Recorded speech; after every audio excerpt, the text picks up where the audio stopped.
বন্ধুরা, কেমন আছো সবাই? আশা করি ভালো আছো। তো আজ আমি বানাবো বড়ি আলু দিয়ে মাছ। তো প্রথমে আমি কড়াই চাপিয়ে দিয়েছি, কড়াইয়ে বড়িটা ভেজে নেব। তো কড়াইয়ে তেল দিয়ে দিয়েছি, এবার আমি বড়িটা দিয়ে দেবো ভাজার জন্য।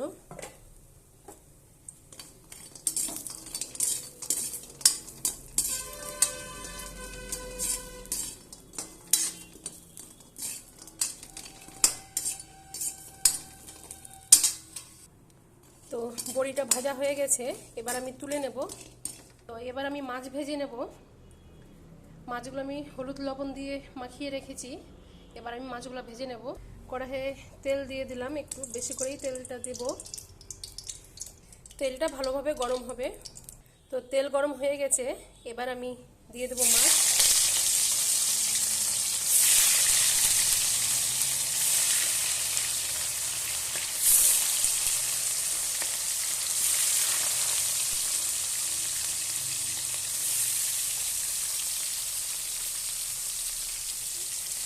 এবার ভালোভাবে ভেজে নেব মাছটা আমি।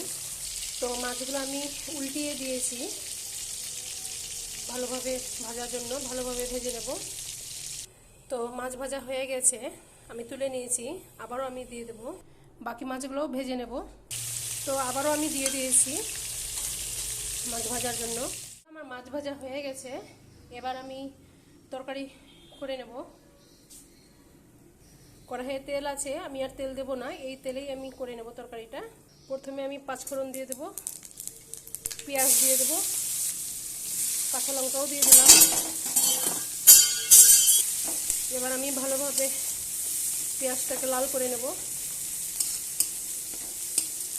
তো পেঁয়াজটা লাল হয়ে গেছে, এইখানে আমি নিয়েছি আদা রসুন বাটা, লবণ, হলুদ, শুকনো লঙ্কা গুঁড়া, জিরে ধনে গুঁড়া।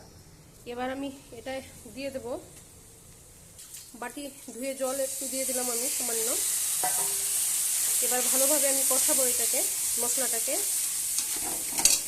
তো ভালোভাবে কষানো হয়ে গেছে, এবার এখানে আমি আলু দিয়ে দেব। আলু দিয়ে ভালোভাবে কষিয়ে নেব আমি।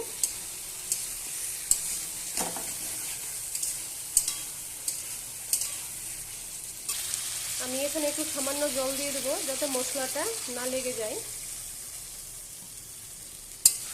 এবার আমি ভালোভাবে কষিয়ে নেব। তো এখানে আমি মাছের ডিম ব্যবহার করব বড়ি আলুর তরকারিতে। তো এখানে আমি আদা রসুন বাটা, লবণ, হলুদ গুঁড়ো, শুকনো লঙ্কা গুঁড়ো, ধনে জিরে গুঁড়ো দিয়ে আমি ভালোভাবে এটাকে মাখিয়ে নেব। মাখিয়ে একটু রেখে দেব। আমি এটা মাখিয়ে রেখে দিলাম। ভালোভাবে কষানো হয়ে গেছে আলু, আমি আরেকটু এবার নেড়ে নেব ভালোভাবে। দিয়ে এখানে আমি গরম জল দিয়ে দেব। কষানো হয়ে গেছে, এখানে আমি গরম জল দিয়ে দিলাম। তো এবার আমি ঢেকে দেব জলটা ফোটা পর্যন্ত। তো আমি খুলে দেখে নেব, জলটা ফুটে গেছে। এবার আমি বড়িগুলো দিয়ে দেব, দিয়ে ভালোভাবে একটু নেড়ে দেব।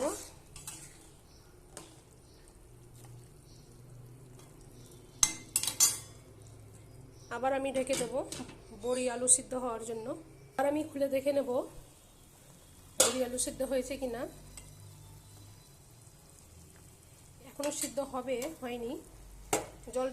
ঝোলটা ভালোভাবে ফুটে গেছে। এবার আমি এই যে মাছের ডিমটা, কাঁচা ডিম, এইভাবে ছেড়ে দেব।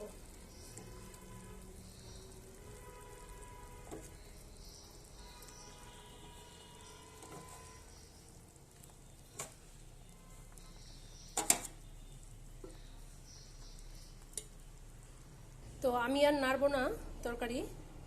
এবার আমি আবার ঢেকে দেব, যাতে সব একসাথে ভালোভাবে সেদ্ধ হয়ে যায়। তো আবার আমি ঢাকনা খুলে দেখে নেব, সিদ্ধ হয়ে গেছে বড়ি আলু সব। এবার আমি মাছগুলো দিয়ে দেব,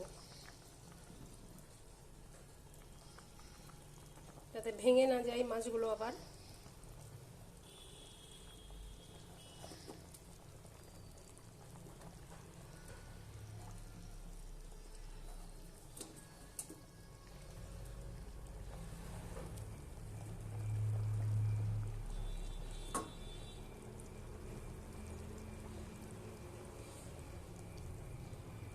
তো আমি মাছ দিয়ে দিয়েছি। তো বন্ধুরা, ভিডিওটা যদি ভালো লাগে লাইক শেয়ার কমেন্ট করবে, নতুন নতুন ভিডিও পেতে সাবস্ক্রাইব করবে। তো এবার এটা আমি ঢেকে দেবো, আস্তে আছে হবে। তো আজকের মতন এখান থেকেই টাটা।